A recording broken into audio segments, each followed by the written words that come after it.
let's go. We are going to finish this up. So once you've got one that is done like dinner, you will go File, Save, and then File, Save As. You can put them all in a folder. It's up to you, but you are going to save that file 4 times. So I'm just changing the name from A, B, and C. I'm going to go File, Save As, changing just that little B to a C. I'm not changing the PSD. I need those to be PSDs. And then I'm changing that to a D. Question. Yes. So as soon as you're done finishing one of them, then you just make 4? 4 copies, 3 additional copies. So you'll have 4 copies of the same file. Okay.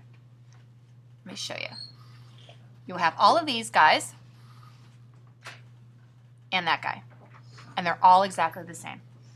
And then what we're going to do is keep A like it is, open B, C, and D.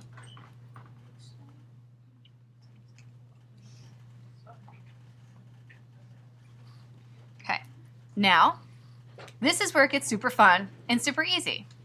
I'm going to use some of those other color palettes that I downloaded and simply click the color here, this first thumbnail, select a color, hit OK, go down, select the next color, hit OK. I'm working through this color palette. I think that, did I get? That should be that one. OK. Here. OK. And you may want to change the lines. You may want to change the rounded rectangle colors. You don't necessarily have to. If you want to change the rounded rectangle colors, you simply go up to the option bar, and where the fill is, you'll see that you can pick one of the colors. Okay. I'm going to grab this one here and change it to that green. So that's all you do. All you do for the second one, Command W to save and shut that window. Now we've got one more. Whoa, whoa, slow down, back off. We'll grab that and we will go into our greens, our yellows, our yellow greens, and our purple complementary colors.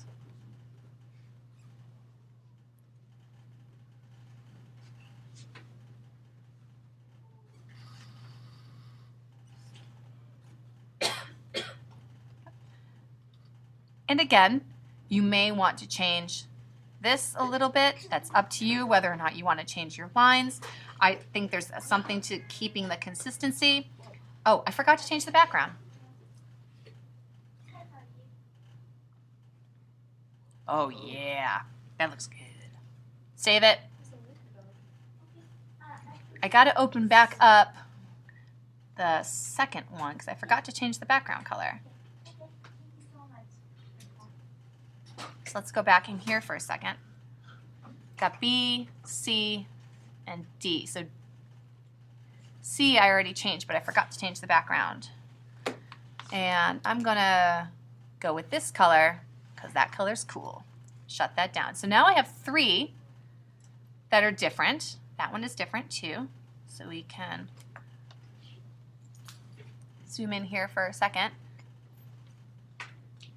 Wow, these rounded rectangles aren't showing at all. We may want to change the colors of those. Double click. Or we can change the blending mode. There we go. That's a little dark. Let's change that to... Oh yeah, let's change that to that. There we go. And we'll save that one. And then we've got one more to change. And I'm just gonna pick, oh, these violets.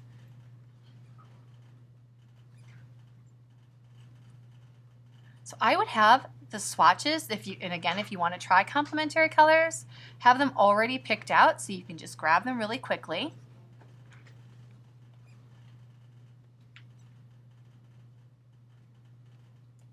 And then pick this guy.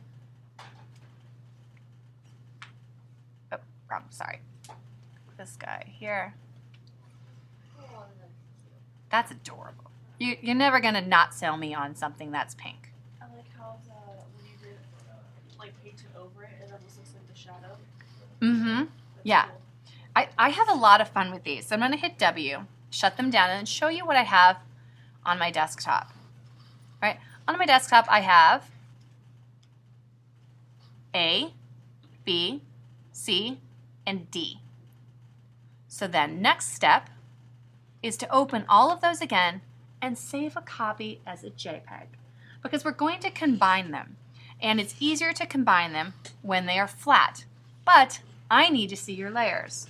So we'll go File, Save As a JPEG, 12 quality, large file, File, Save As. Are you recording? I am recording. Yes, this is for you. Save, save.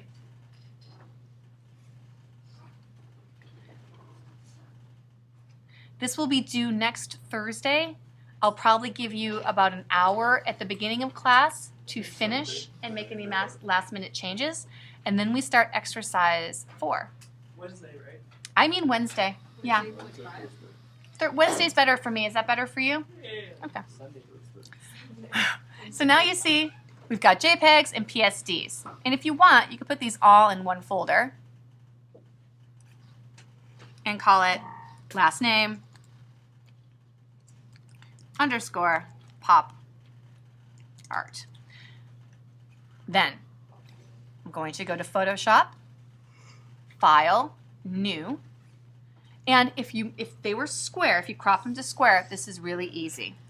Last name _ combo.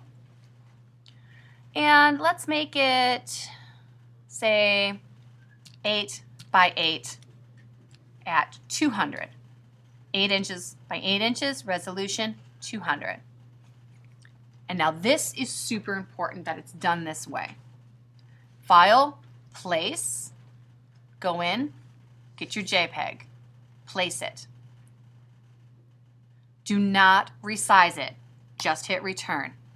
You want them all to be in before you do any resizing, or it's impossible to make sure that they're all the same size. So File, Place, it places, hit return to apply it. File, Place, go get the third one, place, return, File, Place, place, return. Now, they're all in there, they're all applied, and they're all different layers. So the best way to do this so that all of your squares line up perfectly is to select the top layer, hold down the Shift to select this bottom layer. So you've got all 4 layers selected, and then go to Edit, Transform, Scale. Hold down the Shift key. You have to hold down the Shift key. And then kind of make a guesstimate. You can see in that heads up display there that's like 3885. So that's pretty close. Okay? Hit return. And this will apply that scale transformation to every layer. And then grab a layer, put it in place. I'm going to go to View Snap, because then it just goes snap, whoop, snap, next layer. Use the nudge key, and then this layer, and make sure if you need to use the nudge key a little bit that they gotta line up perfect, or else it ruins the effect. You can also hit auto select layer, and then when I click on that layer,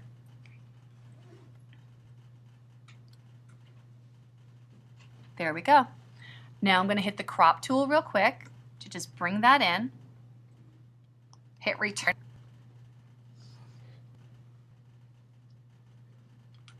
And you'll see that we've got a beautiful combo. Whoa, whoa, right there.